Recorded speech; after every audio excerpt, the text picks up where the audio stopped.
안녕하십니까? 잘 지내셨어요? 대답도 안 하네. 잘 지내셨어요? 예. 오늘 말씀 제목은 열두를 택하여 사도라 칭하셨으니입니다. 요절 6장 13절을 다 함께 읽겠습니다. 6장 13절 시작.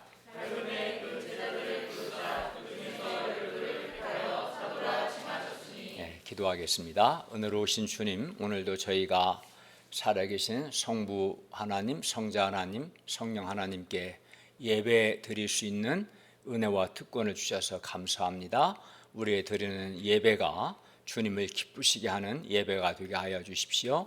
하나님의 은혜에 감사하고 하나님의 은혜를 간절히 사모하는 간절한 심령, 겸손한 마음으로 예배를 드리게 하시기를 기도합니다. 성령님께서 우리에게 은혜를 주시옵소서. 예수님의 이름으로 기도하였습니다. 아멘. 요즘 코로나19 때문에 여러 가지로 우리가 많이 불편하고 힘듭니다. 우리는 코로나19로 인해서 일상의 평범한 삶을 많이 잃어버렸습니다. 그리고 학생들은 이제 대학생들은 주로 온라인으로 수업을 하기도 하고 또 중고등학교 학생들은 격주로 등교를 하기도 합니다. 또 코로나19로 인해서 이제 비행기나 이동이 어렵기 때문에 경제도 많이 어렵다고 합니다. 특히 자영업자들과 여행업 또는 항공업에 종사하는 분들이 더욱 어렵다고 말합니다. 그리고 이렇게 경제가 어려우면 청년들이 일자리를 구하기가 아마 더 어려워지겠죠. 우리는 또 지금까지 여름수양회를 한 번도 안 해본 적이 없는데 올해는 코로나19로 인해서 여름수양회를 못하고 또 몇 달째 대면 접촉이 안 되기 때문에 캠퍼스 전도도 못하고 있습니다. 이런 시대에 우리 자신은 내가 무엇을 하고 있을까, 할 수 있을까? 우리 자신이 좀 작아 보이고 왜소해 보이고 또 이런 가운데 내가 어떻게 살아야 하는가 고민이 되기도 합니다. 이 시대에 우리는 그러면 이제 이러한 시대 가운데 우리가 어떻게 살아야 하며 또 무엇을 해야 합니까? 오늘 말씀을 통해서 예수님께서 밤이 새도록 그 시대를 위해서 간절히 기도하시고 무엇을 하셨는가 배움으로 이 시대 우리가 어떻게 살아야 하고 또 무엇을 해야 하는가 배울 수 있기를 기도합니다. 그리하여 여기 있는 우리 한 사람 한 사람이 이 시대의 희망이 되기를 기도합니다. 제1장 안식일에 선을 행하는 것과 악을 행하는 것, 생명을 구하는 것과 죽이는 것 어느 것이 옳으냐. 1절에서 11절 말씀입니다. 6장 1, 2절을 보십시오. 안식일에 예수님께서 밀밭 사이로 지나가실새 제자들이 이삭을 잘라 손으로 이렇게 비벼서 먹었습니다. 이것을 본 어떤 바리새인들이 예수님의 제자들을 비난합니다. 2절 하반절을 볼까요? 어찌하여 안식일에 하지 못할 일을 하느냐?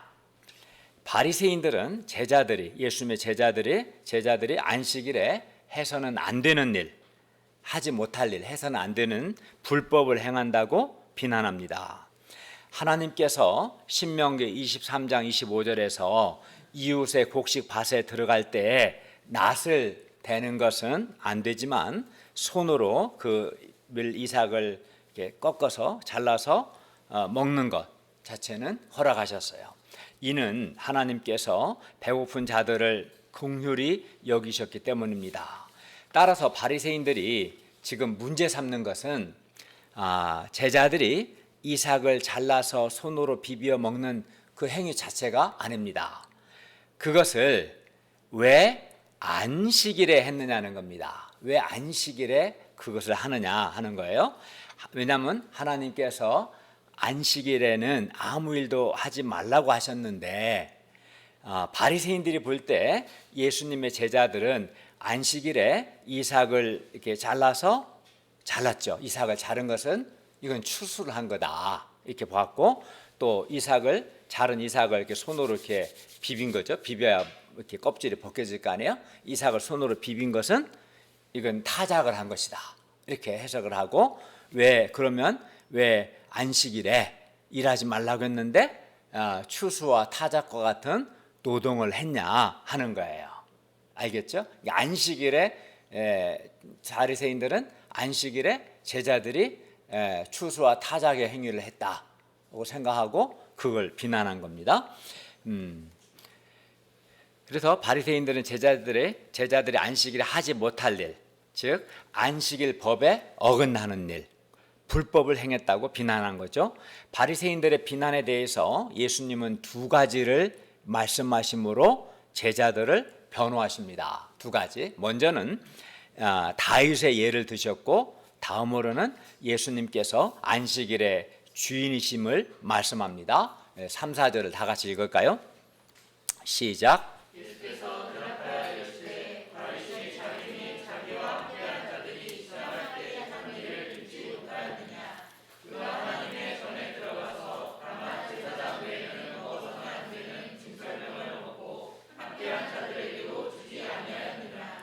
여기서 이제 진설병이 나오는데 진설병은 떡이에요. 즉 성소 안에 두는 12개의 떡, 이스라엘 12지파를 가리키는 12개의 떡을 의미하는데 이제 한 주 동안 성소 안에 진열해 두었다가 제사장이 매 안식일에 바꿨어요. 일주일 동안 진열했다가 다음 안식일에 바꾸는 걸 했어요. 그리고 그 진설병이라는 이 떡은 오직 제사장만 먹을 수 있었습니다.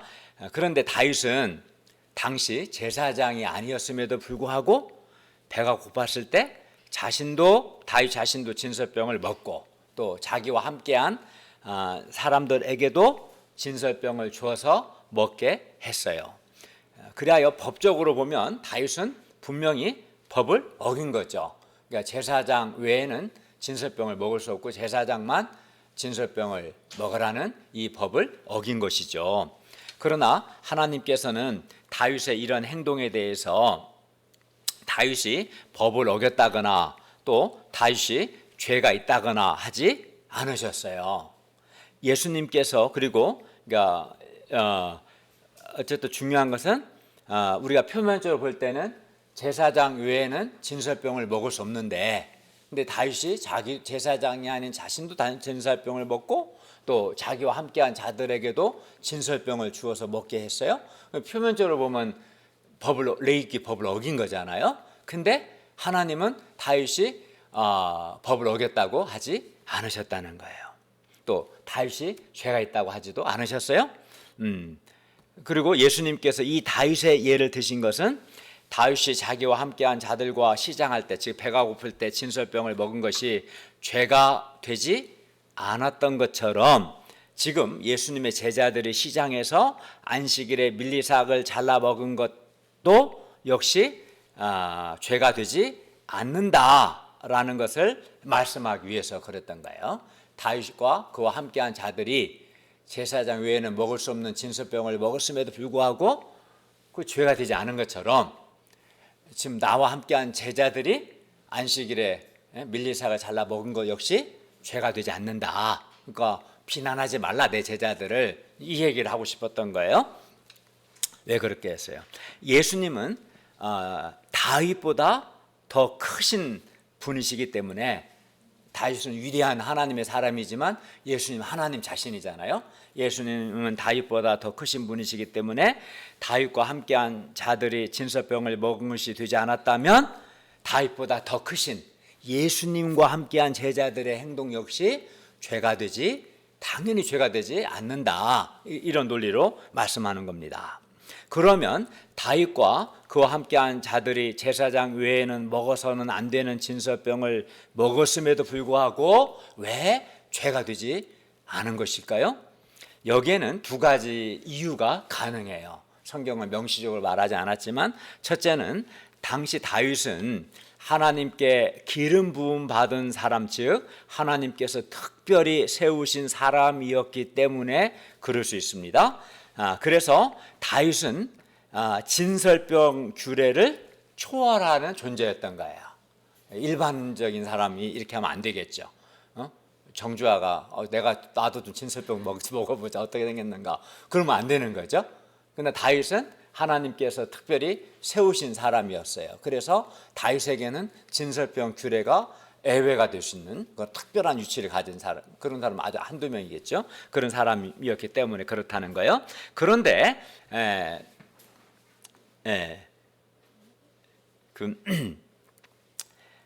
다윗과 함께한 자들이 제사장만 먹을 수 있는 진설병을 먹었음에도 불구하고 죄가 되지 않았다면 예수님은 다윗보다 더 크신 분이시기 때문에 하나님이시니까요. 예수님과 함께한 자들의 행동은 더더욱 죄가 되지 않는다는 그런 것입니다. 그러니까 다윗은 하나님이 기름 부어 세우신 특별한 사람이었고, 그래서 다윗 자신도 진설병을 먹을 수 있었고 함께한 자들에게도 진설병을 줄 수 있었고, 진설병을 먹으면 안 된다는 그 법이 예외가 될 수 있는 사람이었어요, 다윗은. 근데 예수님은 당연히 다윗보다 더 크신 분이 하나님이시기 때문에 예수님과 함께한 자들에게 이 안식일 규례가 예외가 될 수 있다는 그런 논리인 거예요. 예. 왜냐하면 예수님은 다윗보다 더 크신 분이시기 때문입니다. 둘째는 다윗이 당시 진설병을 먹은 것이 다윗이 율법을 넘어서서 하나님의 자비를, 하나님의 긍휼을 의지해서 그렇게 한 행동이었고, 하나님 또한 다윗에게 자비, 긍휼을 베푸셨기 때문입니다. 그러니까 그 문제는 법의 문제가 아니고 자비와 긍휼의 문제로 보신 거죠, 하나님께서. 바리새인들도 이것을 인정했습니다. 바리새인 누구도 다윗도 또 그와 함께한 자들도 진설병 먹은 것에 대해서 역사 속에서 누구도 하나님도 문제 삼지 않았던 거죠. 다윗이나 제사장, 당시 그 진설병을 주었던 제사장 아히멜렉이나 또 이 두 사람 다 자비를 원하시는 자비의 긍휼의 하나님을 잘 알았고, 하나님 역시도 다윗에게 자비와 긍휼을 베푸셨기 때문에 그 누구도 다윗에게 왜 제사장 외에는 먹어서는 안 되는 진설병을 먹었느냐고 정죄하지 않은 것이었어요. 네. 다음으로 무엇보다 예수님은 지금 뭘 말씀하냐면, 바리새인들은 예수님의 제자들이 안식일에 이삭을 잘라서 비벼 먹은 것은 안식일법을 어긴 거다 비난하는 것에 대해서 예수님은 지금 제자들을 변호하고 있는 거지. 왜? 제자들이 왜 문제가 안 되는가? 다윗과 그와 함께한 자들이 진설병을 먹었음에도 문제가 되지 않았다면 다윗보다 더 크신 예수님과 함께한 제자들 역시 문제가 되지 않는다, 이걸 배웠고, 두 번째는 예수님은 안식일의 주인이시기 때문에 그렇습니다. 5절입니다. 예수님이 안식일의 주인이시다는 것은 예수님이 안식일을 만드신 분, 즉 안식일의 제정자이시다는 뜻입니다. 그러므로 안식일의 주인이신 예수님께서 안식일 법에 대한 최종적이고 가장 권위 있는 해석자가 되십니다. 그리고 무엇보다 구약 안식일의 궁극적인 목표, 그러니까 안식일을 왜 제정하셨냐면 하나님께서 사람에게 안식을 주시기 위해서 그런 거예요. 안식을, 참 쉼을 주시기 위해서 안식을 제정하셨는데, 이 안식일의 궁극적인 목표, 즉 안식이, 참 쉼이 예수님에 의해서 성취가 되었어요. 그러니까 예수님 안식일의 주인으로서 안식일 법의 최종적인 해석자이실 뿐만 아니라 안식일의 성취를 하신, 안식일을 성취하신 거예요. 어떻게 성취하셨어요? 예수님은 십자가의 죽으심과 부활을 통해서 하나님의 구속, 구원을 완성하심으로 우리에게 참 안식, 참 쉼을 주십니다.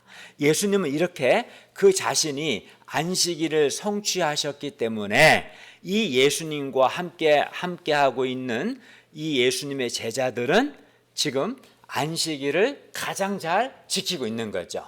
왜냐하면 예수님이 안식일을 성취하셨고 그 예수님과 함께하기 때문에 이 제자들이야말로 안식일을 가장 잘 지키고 있는, 안식을 잘 누리고 있는 겁니다. 그러므로 우리가 안식일의 주인 되신 예수님을 마음에 영접하고 예수님 안에서 진정한 안식을 누리는 것이 안식일. 이제 오늘날은 이제 주일을 지켰어요. 원래 안식일 지키다가 예수님께서 부활하신 이후에는 부활하신 날을 기념해서 이제 주일을 지키고 있는데, 같은 거죠. 본질은 우리가 이렇게 예수님 안에서 안식을 누리는 것이 안식일 주일을 잘 지키는 것이죠.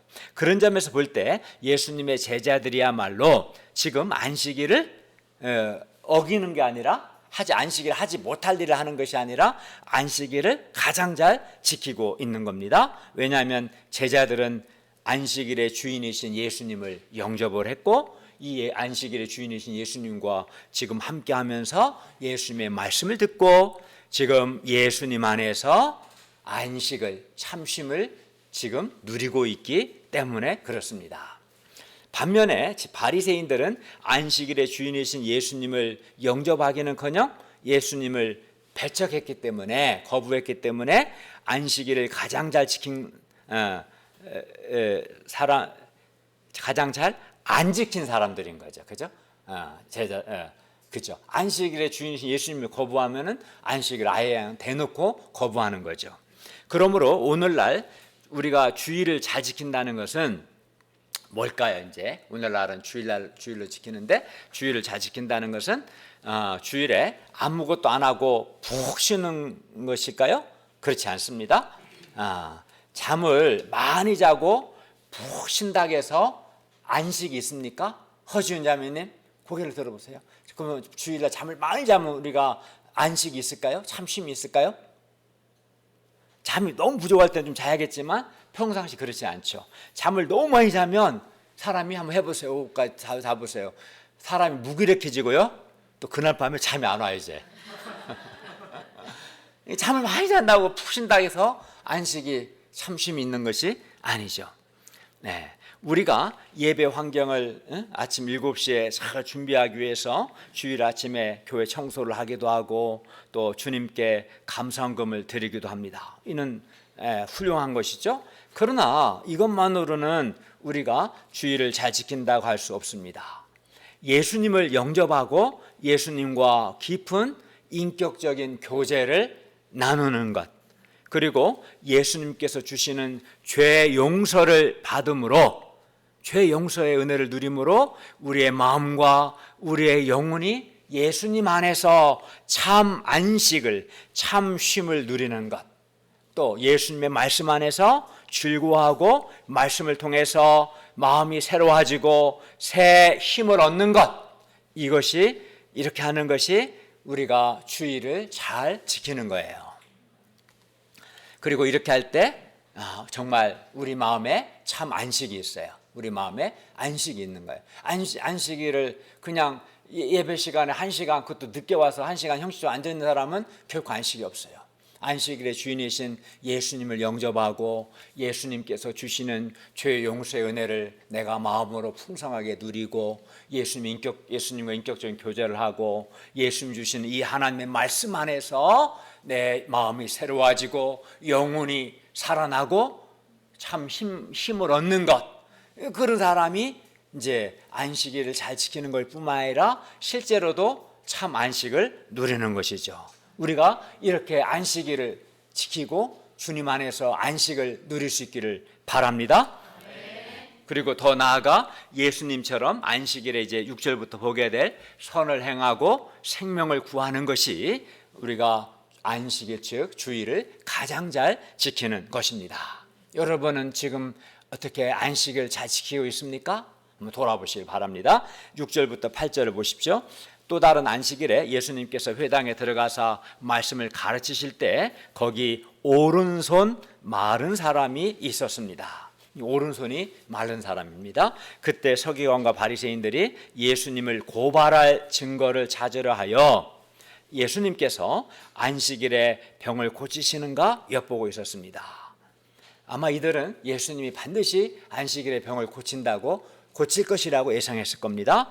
이는 왜냐하면 당시에 안식일에는 의료 행위가 금지되었기 때문에 이제 안식일에 예수님이 병을 고치면 예수님을 고발해야겠다 이렇게 생각하고 안식일에 병을 고치는가 엿보고 있었던 것이죠. 서기관과 바리새인들의 마음에는 오른손, 지금 한손 오른손 마른 사람, 우리가 이제 장애우라고 하지 않습니까? 오른손 마른 장애우에 대해서 불쌍히 여기는 마음이나 그를 돕고자 하는 마음이나 이런 마음은 전혀 없었어요. 요즘 애들 표현으로 1도 없었어요. 이 오른손 마른 걸로 인해서 그가 얼마나 불편하고 얼마나 마음에 고통이 있겠어요. 근데 이 오른손 마른 사람에 대해서 이 오른손 이렇게 들지도 못했겠죠. 오른손 마랗게 손이 쭉 쳐져서 이러고 있었겠죠. 이 오른손 마른 사람을 불쌍히 여기는 마음 하나도 없었던 거예요. 이를 어떻게든 돕고자 하는 마음도 없었던 거예요. 오히려 이 오른손 마른 사람을 이용해서 예수님을 어떻게 하면 고발하지? 고발할 생각만 했어요. 그러면서도 이런 자신들이 악하다고는 전혀 생각을 하지 않고 오히려 자기들은 지금 안식일법을 잘 지키고 있다라고 생각했습니다. 그러나 우리가 어떤 이유로든 사람에 대해서 불쌍히 여기는 마음이 없다면 그것은 잘못된 겁니다. 불쌍히 여기는 마음이 없다면 결코 그는 신앙생활을 잘하는 것이 아닙니다. 하나님은 우리를 불쌍히 여기셨고 우리도 다른 사람을 불쌍히 여기기를 원하십니다. 8절을 보십시오. 예수님께서 그들의 이런 생각을 아시고 오른손 마른 사람에게 말씀합니다. 일어나 한가운데 서라. 그러자 그가 일어나 한가운데 섰습니다. 만약 예수님께서 그의 병을 고치시면 예수님은 틀림없이 서기관과 바리새인들로부터 안식일에 의료행위했다고 고발당할 겁니다.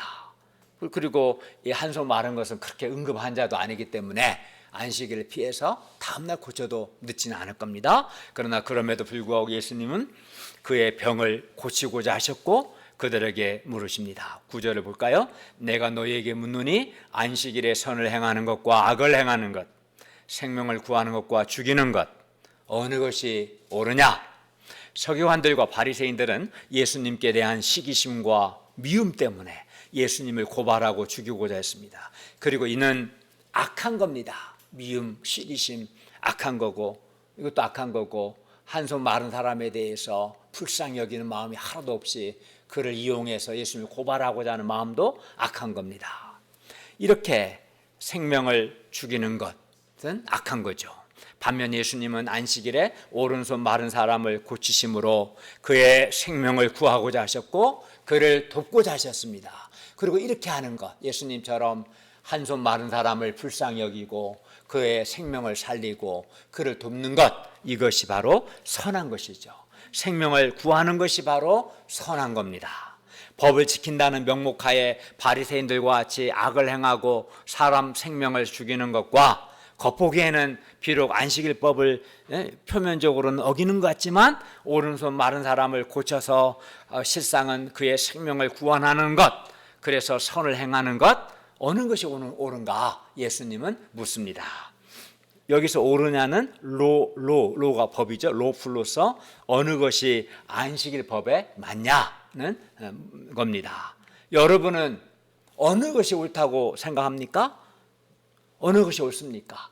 선을 행하는 것과 악을 행하는 것, 생명을 구하는 것과 생명을 죽이는 것 어느 것이 옳아요?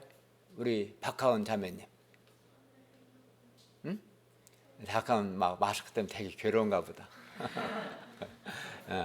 생명을 살리는 게 옳죠, 그죠?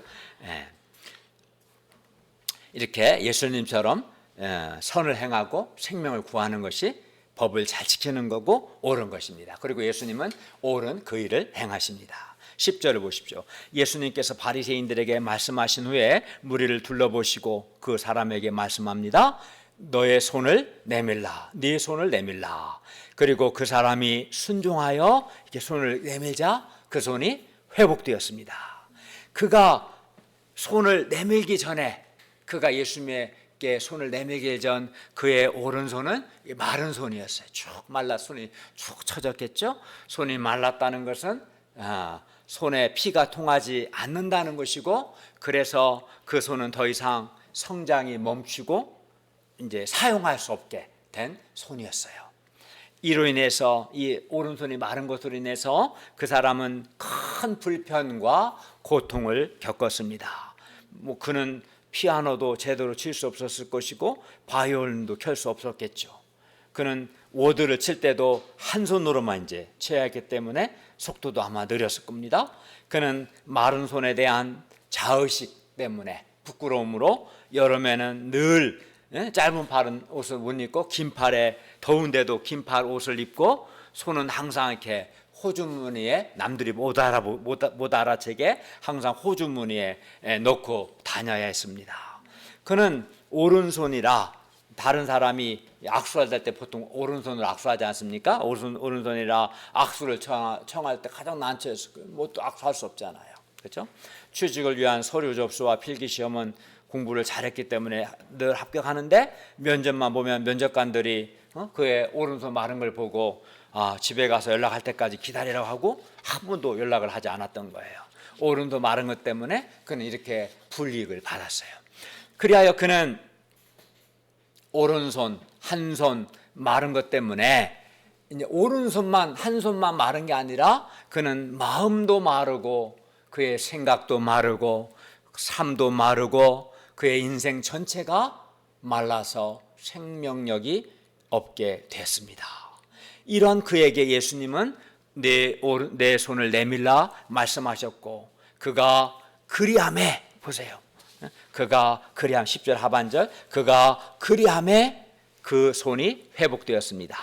그리고 그의 손만 회복된 것이 아니라 그의 마음도 회복되었고요. 그의 인생도 회복되었습니다. 그의 메말랐던 마음과 그의 인생에 생기가 넘치게 되었어요.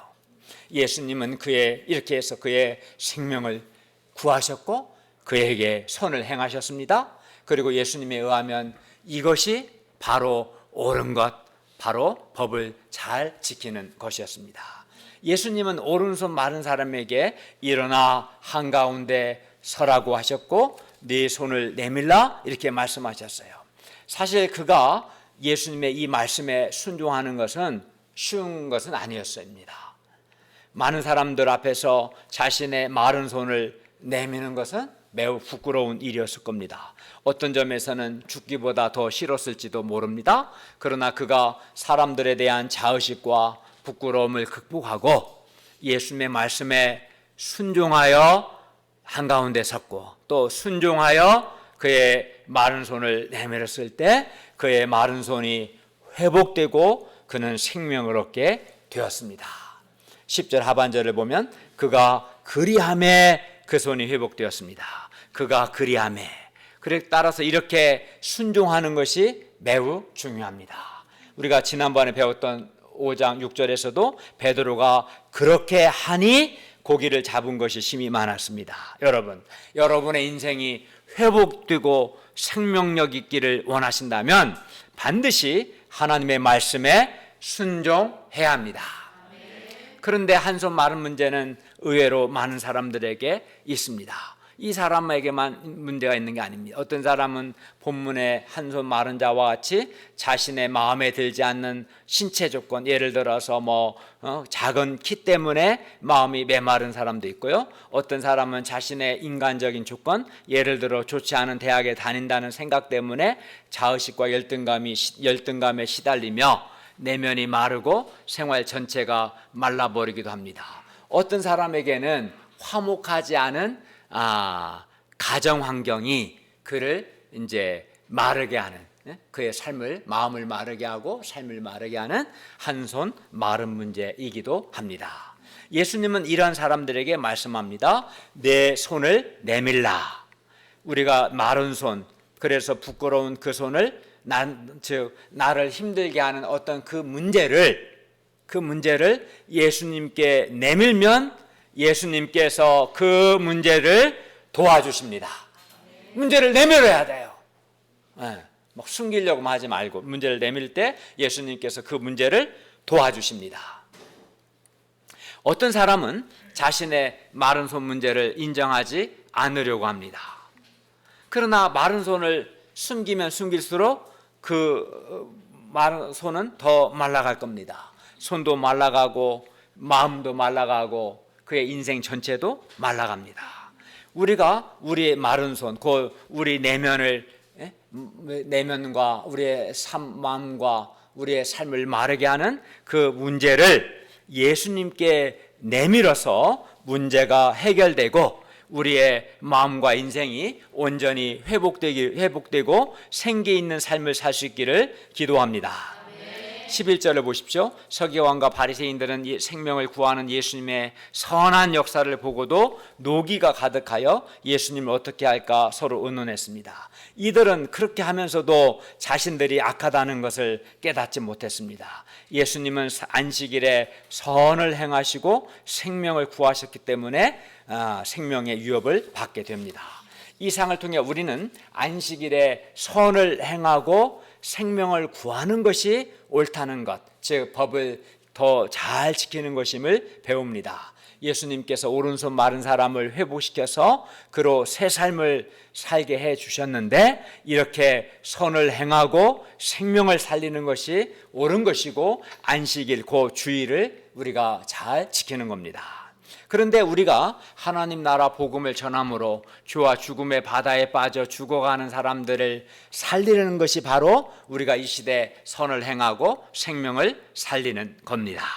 그리고 예수님은 안식일에 회당에서 하나님의 말씀을 가르치셨는데, 우리도 하나님의 말씀을 가르치고 또 하나님의 말씀을 잘 듣는 것이 안식일 곧 주일을 잘 지키는 겁니다.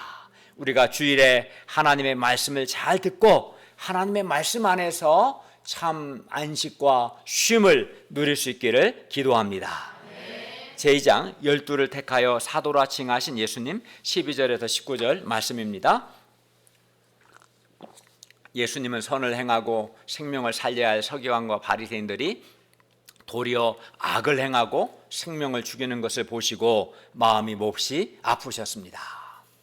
그리하여 어떻게 해야 할지 이 문제를 가지고 하나님께 나아가 기도하십니다. 12절을 보십시오. 6장 12절입니다.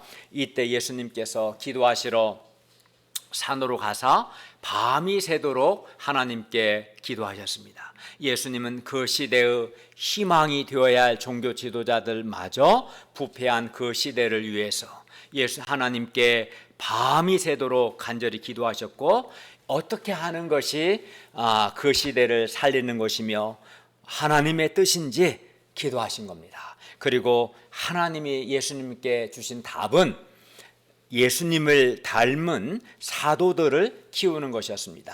예수님을 닮은 사람들을 키우는 것이 정말 그 시대를 살리는 것이며 그 시대의 희망이며 하나님의 뜻이었습니다. 그래서 예수님은 제자들 중에서 이제 사도들을 세우고자 하셨습니다. 그래서 13절을 보면 밝음에 그 제자들을 부르사 그 중에서 12를 택하여 사도라 칭하셨습니다. 사도란 전권이 위탁된 자라고 해서 전권 대사, 정권을 받은 사람이라 해서 정권 대사라고 부르기도 했는데, 사도란 일정한 사명을 위해서 보냄을 받은 자라는 뜻이 있습니다.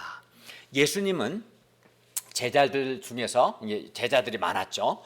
몇십, 70명, 80명 많았을 겁니다. 제자들 중에서 12를 택하셔서 그 12를 쫙 키워서 그들을 예수님의 전권을 받은 정권 대사로 세상으로 보내고자 하셨습니다.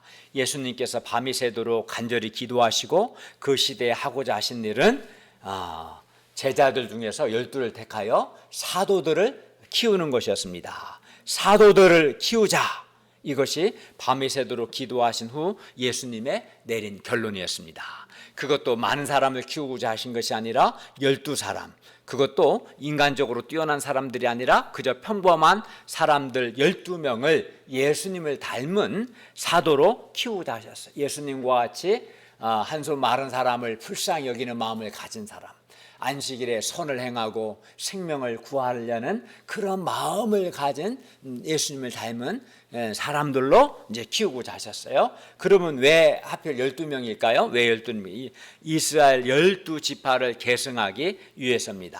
12이라는 수는 이스라엘 12지파에 상응하는 수입니다. 예수님은 예수님을 영접하고 하나님의 통치를 받는 하나님의 참 백성, 새 이스라엘을 세우고자 하셨고, 이러한 새 이스라엘의 오늘날 교회죠. 예수님을 영접하고 하나님의 통치를 받는 사람들이 오늘날 하나님의 백성, 하나님의 교회입니다.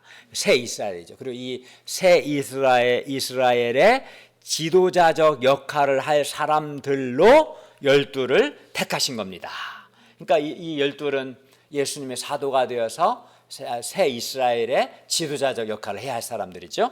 이스라엘은 이미 제사장들, 바리새인들, 서기관들, 율법 선생들과 같은 종교 지도자들이 있었습니다. 그러나 그들은 예수님을 이미 배척을 했고 백성들의 지도자적인 역할을 하지 않았습니다. 그래서 예수님은 제자들 중에서 12를 택하셔서 그들을 그 시대 영적 지도자요 양들의 목자로 키우고자 하신 겁니다. 예수님은 평범한 12명을 예수님을 닮은 사람들로 키우고자 하셨습니다. 그래야 예수님은 이제 이 12제자에게 사도로서 큰 소망과 희망을 두셨습니다. 그리고 예수님은 12제자에게 야, 너희를 한 1년 내가 한번 지켜보고 너희가 하는 거 봐서 사도라 칭할지 말지 결정하겠다. 진짜 사도는 아니고 또 인턴 사도다 이렇게 말씀하지 않으셨어요. 예수님께서 12를 택하여 아예 처음부터 사도라고 이렇게 칭하셨어요. 그리고 이렇게 하신 것은 예수님께서 그 12에게 사도로 소망을 두시고 내가 반드시 너희 12를 사도로 키우겠다는 예수님의 강한 의지의 표현이셨습니다. 그리고 실제로 예수님께서 12를 사도로 키워내셨어요. 그리고 이렇게 12제자를 사도로 큰 소망 두시고 키우셔서 그 12사도를 세상에 보내 그 시대를 구원하고 변화시키고자 하셨습니다. 그리고 실제로 예수님이 그 시대를 구원하고 변화시키셨어요. 그리고 이렇게 하는 것이 그 시대를 구원하는 하나님의 방법이고 하나님의 뜻이었습니다. 예수님께서 보실 때 그 시대를 구원하고 변화시킬 수 있는 것은 다른 것이 아니라 바로 예수님을 닮은 사람들을 키우는 것이었어요. 그게 밤이 새도록 기도한 결과 하나님이 주신 방향이고 답이었던 거죠. 예수님을 닮은 사람이 그 시대를 구원하고 변화시킬 수 있습니다. 실제로 예수님께서 안식일에 오른손 마른 사람을 불쌍히 여기시고 그를 살리셨잖아요. 그죠? 이 예수님이 그 오른손 마른 사람과 같은 사람들의 희망 아니시겠어요? 네. 그러므로 예수님을 닮은 사람이 그 시대의 희망이었던 거죠. 예수님의 마음을 품은 예수님처럼 한 손 마른 사람을 불쌍히 여기고 선을 행하고 생명을 살려내는 그런 그 예수님을 닮은 사람이 그 시대의 희망입니다. 그리고 예수님은 사도들을 키우되 예수님과 같은 생명 구원의 열정을 가진 그런 사람들로 키우고자 하셨습니다. 17절부터 19절을 보십시오. 예수님께서 사도들과 함께 내려오사 평지에 서시니 그 제자의 많은 무리와 예수님의 말씀도 듣고 병고침을 받으려고 유대 사방과 예루살렘과 두루와 시돈의 해안으로부터 온 많은 백성들, 그러니까 많은 제자의 많은 무리와 예수님의 도움을 받고자 온 많은 백성들이 함께 있었습니다. 더러운 귀신에게 고난받는 자들도 이제 고침을 받았습니다. 예수님은 말씀을 가르치시고 병든 자를 고치시고 더러운 귀신에게 고난받는 자들을 고치셨습니다. 말씀을 가르치시고 병든 자들과 귀신에게 고난받는 자들을 고치시는 것, 한마디로 뭡니까? 이게 선을 행하고 생명을 살리는 것, 이것이 그 시대 예수님께서 하신 일이었고 나중에 사도들도 예수님이 하신 이 일을 이제 해야 하는 거예요. 계승해야 하는 겁니다. 예수님을 닮은 생명 구원의 열정을 가진 사람들이 그 시대 예수님의 희망이었습니다. 왜냐하면 예수님을 닮은 사도들을 통해서 그 시대 많은 사람들이 실제로 살아나거든요. 그러니까 예수님을 닮은 사도들이 희망이죠. 마찬가지로 오늘날 우리 시대의 희망도 예수님을 닮아서 선을 행하고 생명을 구원하고자 하는 열정을 가진 사람들, 오른손 마른 사람과 같은 사람을 보고 불쌍히 여기고 어떻게든 돕고자 하는 그런 사람들, 이러한 사람들이 우리 시대에도 이 시대의 희망입니다. 우리는 우리 시대의 지도자들에 대해서 많이 실망합니다. 뭐 정치 지도자들이든 교회 지도자들이든 실망을 많이 합니다. 그리고 지도자들을 비난합니다. 실망하고 비난합니다. 그러나 오늘 본문을 보니까 예수님은 이런 시대에 바로 나은 사람을 택해서 세우시고, 나은 사람을 예수님과 같이 오른손 마른 사람과 같은 도움이 필요한 사람들을 불쌍히 여기고 생명 구원에 대한 열정을 가진 사람으로, 또 선을 행하고 생명을 구하는 사람으로 키우고자 하신다는 것을 배웁니다. 우리는 나보다 다른 사람이 지도자라고 생각하고 다른 사람이 똑바로 지도자가 제대로 하라고 요구한 대로 안 하면 실망하고 비난하고 판단하고 정죄하죠. 근데 예수님은 그게 아니라 내가 나은 사람이 예수님을 닮은 선을 행하고 생명을 살리는 사람, 도움이 필요한 사람을 불쌍히 여기고 어떻게든 돕는 그런 사람이 되기를 원하신다는 겁니다. 우리는 주로 다른 사람에게서 희망을 찾다가 실망을 합니다.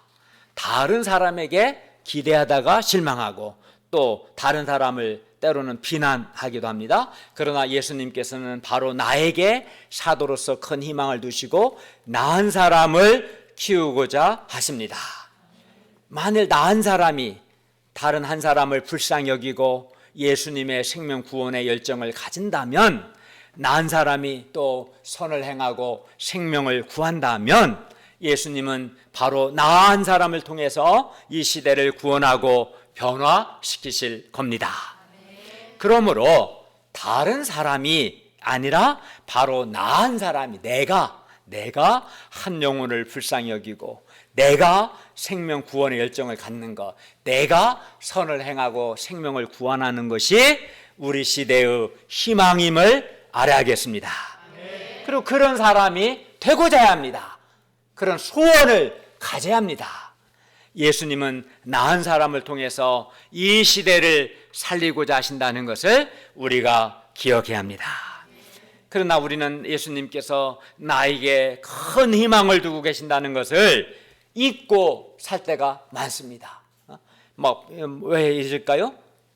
바쁘니까 잊을 수도 있겠고, 자기를 보니까 별로 희망적으로 안 보여서 그럴 수도 있겠지만, 예수님은 나를 부르실 때 우리 안드레 목자님에게 큰 희망을 두고 부르셨는데 그걸 잊고 살 때가 많죠.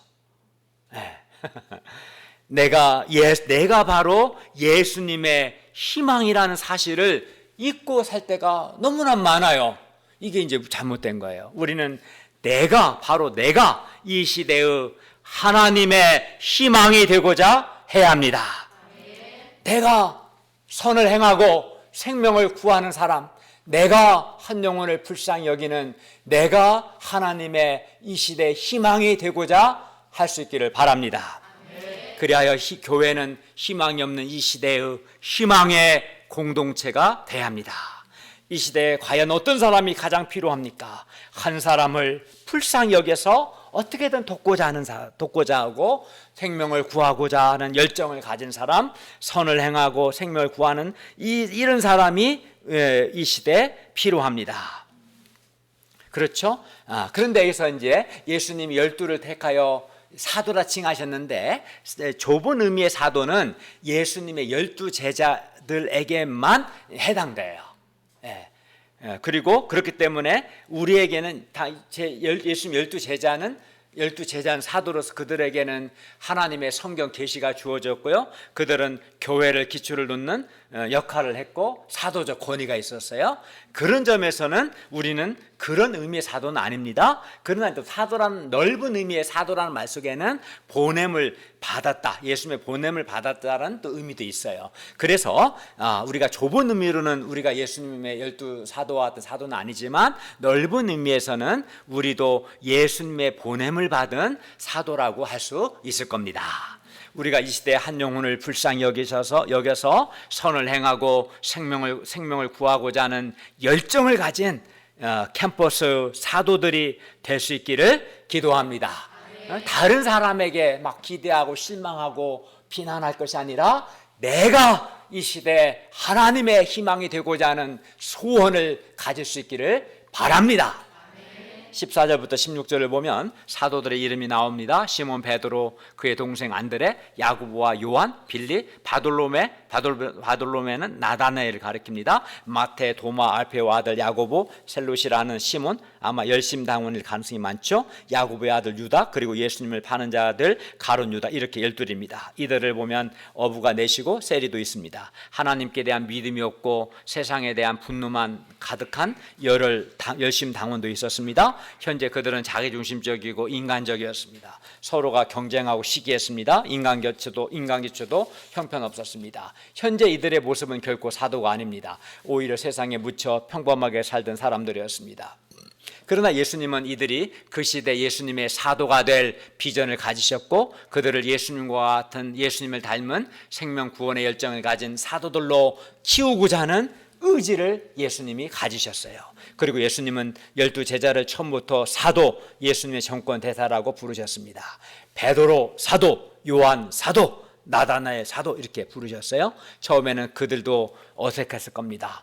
사도답지 않은 자신을 바라보면서 자의식이 느껴지고 오히려 사도라는 호칭이 부담스럽기까지 했을 겁니다. 그러나 예수님은 처음부터 그들을 사도로 소망을 두셨고 끝까지 인내하시며 마침내 그들을 사도로 키워내셨습니다. 그때 그들은 성령과 말씀이 충만한 예수님의 사도들이 되었습니다. 생명 구원의 열정을 가진 사도들이 되었습니다. 실제로 그들은 예수님의 정권을 위임받아 능력 있게 복음 역사를 섬겼고 그들로 인해 흥왕한 구원 역사가 일어났습니다. 결론입니다. 오늘날 우리가 어떻게 하는 것이 안식일, 주일을 잘 지키는 겁니까? 안식일의 주인이신 예수님을 영접하고 예수님이 죄 용서를 통해서 예수님 주시는 참 안식을 누리고, 예수님의 주일날 말씀을 잘 듣고 말씀 안에서 예수님이 주시는 힘을 얻고 또 쉼을 얻는 것, 이것이 우리가 안식일을 잘 지키는 겁니다. 또 오늘날 우리 시대에 정말 필요한 사람들은 예수님과 같이 선을 행하고 생명을 구하는 생명 구원의 열정을 가진 사람들입니다. 그리고 이들이 이 시대의 희망입니다. 평범한 12를 사도라 칭하신 예수님께서 평범한 우리를 이 시대의 넓은 의미의 캠퍼스의 사도라고 칭하십니다. 예수님은 우리를 생명 구원의 열정을 가진 캠퍼스 사도로 키워서 우리를 다시 캠퍼스에 보내서 선을 행하고 생명을 구원하고자 하십니다.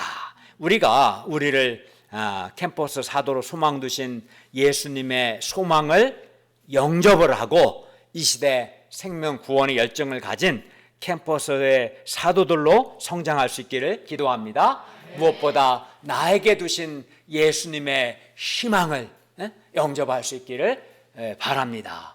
이게 한 사람의 삶을 완전히 좌우하는 겁니다. 제가 지난 몇 주 동안 중남미 선교사님들을 위해서 매주 3시간 반씩 강의하는 준비하느라고 고생을 많이 했어요. 특히 한 2-3주 동안 고생했어요.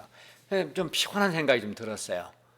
그때 저는 이 말씀을 준비하면서 예수님께서 나에게 이 시대 사도로 희망을 두셨다는 것을 새롭게 깨닫게 되었어요. 그러자 내가 어떤 사람이 되어야 할 것인가, 그런 마음이 생겼어요. 예수님이 나에게 희망을 두셨기 때문에 내가 예수님과 같은 사람이 되어야겠다. 도움이 필요한 사람을 불쌍히 여기고 돕는 자가 되고 선을 행하고 생명을 살리는 사람이 되어야겠구나, 이런 마음을 갖게 되었고, 그러자 피곤한 생각, 지친 마음을 극복하고 제 마음이 새로워지는 것을 체험했습니다. 우리가 예수님의 희망을 영접할 수 있기를 기도합니다. 기도하겠습니다. 은혜로우신 주님, 우리가 안식일을 성취하신 예수님 안에서 주의 용서를 받고 예수님이 주시는 참 안식, 참 쉼을 누리게 하여 주십시오. 주의 말씀을 듣고 말씀을 통해서 우리 마음을 새롭게 하고 말씀의 은혜를 덧입고 힘을 얻게 해 주십시오. 무엇보다 이 시대 사도로 희망 두신 예수님의 희망을 영접하고 예수님을 닮은, 그리하여 한 사람을 불쌍히 여기고 돕고 생명을 살리고 선을 행하는 이 시대의 사도들로 성장할 수 있도록 은혜 주시옵소서. 예수님의 이름으로 기도하였습니다. 아멘.